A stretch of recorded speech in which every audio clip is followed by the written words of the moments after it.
In a small village, there lived an old man with silver hair and a gentle face. As if he had weathered 100 seasons of sun and rain. He lived alone in a wooden cottage by the road that led to the meadows. Though he had no family left and his days stretched on quietly. He never once complained. Each morning, he would sit on his porch with a cup of warm tea in his hands, smiling kindly at everyone who passed by. The villagers affectionately called him, the old man with the smile, because his smile carried warmth that seemed to melt away people's worries. Even on stormy days or when harvests failed, he kept his calm optimism, encouraging others not to lose heart.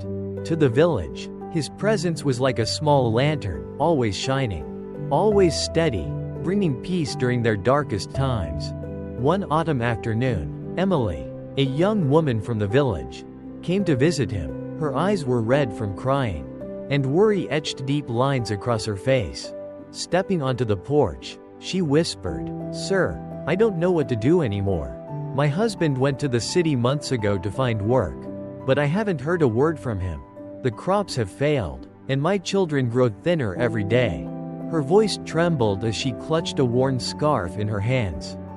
The old man looked at her quietly, set down his tea, and smiled with kindness. "My child," he said softly, "fear has a way of hiding the light. Tell me, what do you imagine will happen?" Emily lowered her head with a heavy sigh. All she could see were shadows and despair. The old man listened patiently, then nodded. He didn't rush to comfort her. Instead, he asked, "If each day you believe your husband will never return, the fields will never yield, and life will only grow harder, how does that make you feel?" Emily hesitated, then admitted, "It makes me tired, hopeless, like I don't even want to try anymore." The old man smiled gently. "Exactly. Thoughts are like seeds. If you plant bad ones, they will wither. But if you plant good ones, you will grow shade and fruit." He then told her a story about a man who had once lost everything: his family, his home, his hope. He sat by a riverbank, crying endlessly. An old woman passed by and asked why he was weeping. "Because I have nothing," the man said. The woman pointed to the sky and the water flowing nearby. "But you can still see the blue sky, hear the river's song, and feel your hands working. If you only dwell on what you've lost, you will always suffer. But if you notice what remains, you will find hope." The man listened, and his perspective shifted. From then on, he valued each simple meal, each sunrise, and each day he was alive.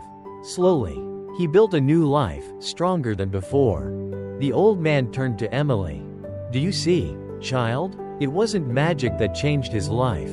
It was his thoughts. If every morning you tell yourself, 'Today will be a good day,' your heart will feel lighter. Your hands will work stronger, and hope will guide you. And who knows, good news might just find its way to you."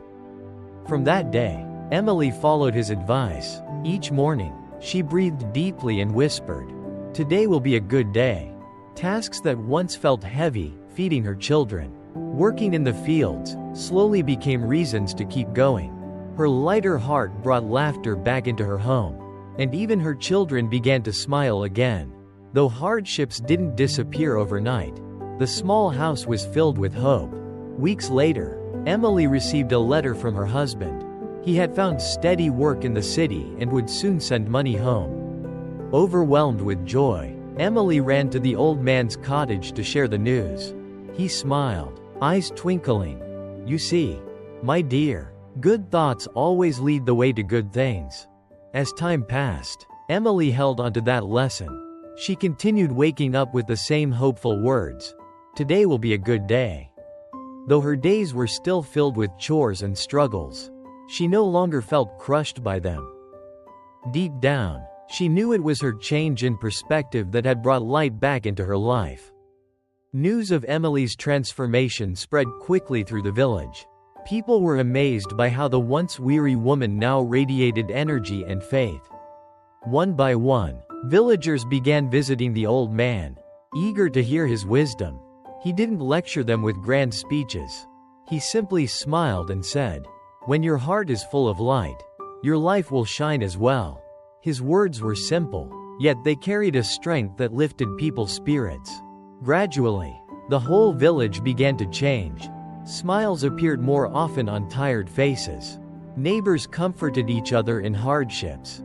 And hope replaced despair. The old man had no magic, no riches, but he had given them something greater: the understanding that the greatest power lies within their own hearts.